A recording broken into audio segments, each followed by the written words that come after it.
shattered pumpkin.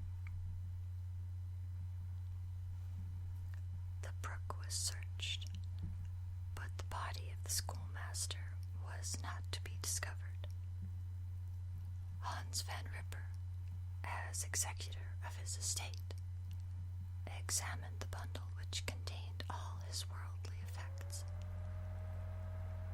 They consisted of 2 shirts and a half, 2 stocks for the neck, a pair or 2 of worsted stockings, an old pair of corduroy small clothes.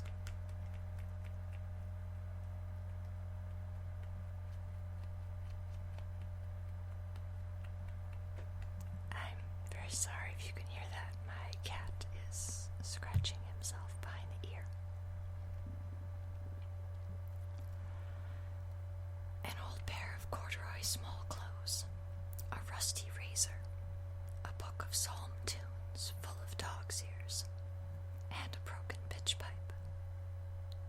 As to the books and furniture of the schoolhouse, they belonged to the community, except Cotton Mather's History of Witchcraft, a New England almanac, and a book of dreams and fortune-telling, in which last was a sheet of foolscap, much scribbled and blotted in several fruitless attempts to make a copy of verses in honor of the heiress of Van Tassel. These magic books and the poetic scroll were forthwith consigned to the flames by Hans Van Ripper, who, from that time forward, determined to send his children no more to school, observing that he never knew any good come of this same reading and writing.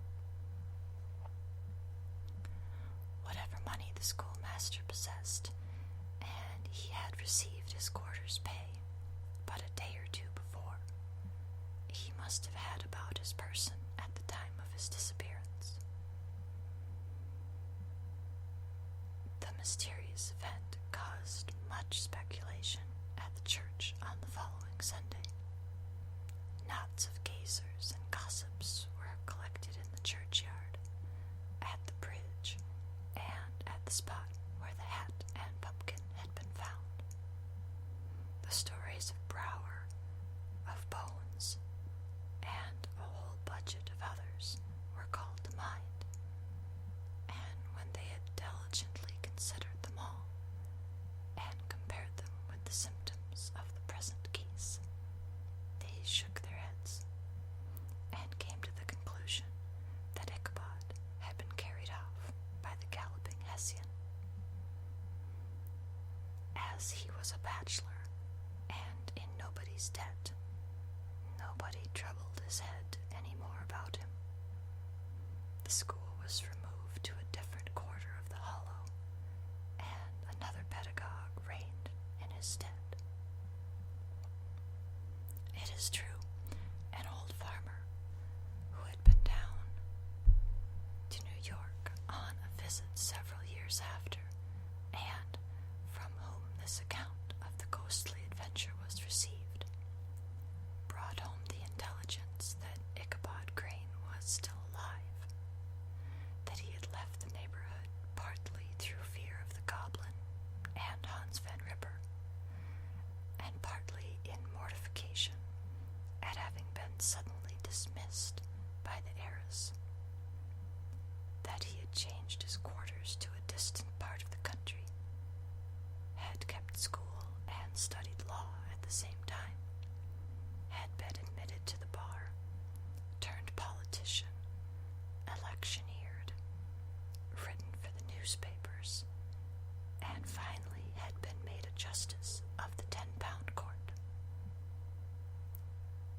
Brom Bones, too, who, shortly after his rival's disappearance, conducted the blooming Katrina in triumph to the altar, was observed to look exceedingly knowing whenever the story of Ichabod was related, and always burst into a hearty laugh at the mention of the pumpkin.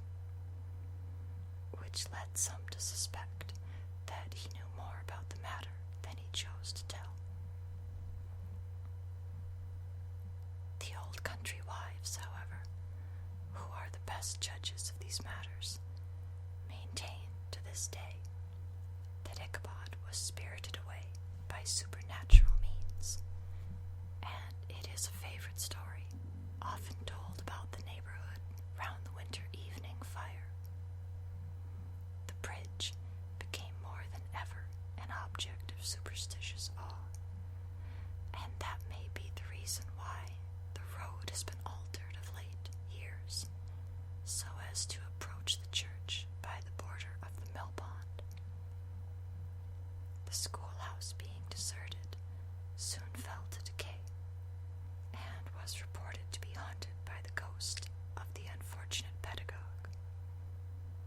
And the ploughboy, loitering homeward of a still summer evening, has often fancied his voice at a distance, chanting a melancholy psalm tune among the tranquil solitudes of Sleepy Hollow.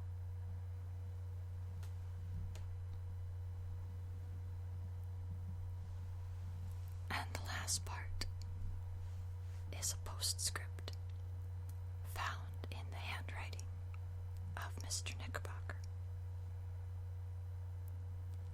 The preceding tale is given almost in the precise words in which I heard it, related at a corporation meeting at the ancient city of Manhattoes, at which were present many of its sagest and most illustrious burghers. The narrator was a pleasant, shabby, gentlemanly old fellow, in salt, pepper, and salt clothes, with a sadly humorous face, and one whom I strongly suspected of being poor, he made such efforts to be entertaining.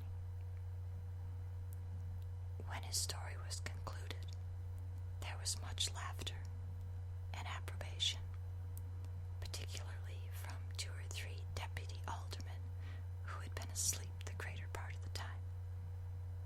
There was, however, one tall, dry-looking old gentleman with beetling eyebrows, who maintained a grave and rather severe face throughout, now and then folding his arms, inclining his head, and looking down upon the floor, as if turning a doubt over in his mind. He was one of your wary men, who never laugh but upon good grounds, when they have reason and law on their side. When the mirth of the rest of the company had subsided, and silence was restored, he leaned one arm on the elbow of his chair, and, sticking the other akimbo, demanded, with a slight but exceedingly sage motion of the head and contraction of the brow, what was the moral of the story, and what it went to prove. The storyteller, who was just putting a glass of wine to his lips as a refreshment after his toils, paused for a moment, looked at his inquirer with an air of infinite deference, and, lowering the glass slowly to the table, observed that the story was intended most logically to prove that there is no situation in life but has its advantages and pleasures, provided we will but take a joke as we find it. That, therefore, he that runs races with goblin troopers is likely to have rough riding of it. Ergo, for a country schoolmaster to be refused the hand of a Dutch heiress is a certain step to high preferment in the state. The cautious old gentleman knit his brows tenfold closer after this explanation, being sorely puzzled by the ratiocination of the syllogism. Well, methought, the one in pepper and salt eyed him with something of a triumphant leer. At length he observed that all this was very well, but still he thought the story a little on the extravagant. There were one or two points on which he had his doubts. "Faith, sir," replied the storyteller, "as to that matter, I don't believe one half of it myself." Signed, D.K. for Diedrich Knickerbocker. And that's the end of Washington Irving's Sleepy Hollow. I hope you've been enjoying. I have lots more stories in mind to read for you. And sleep well.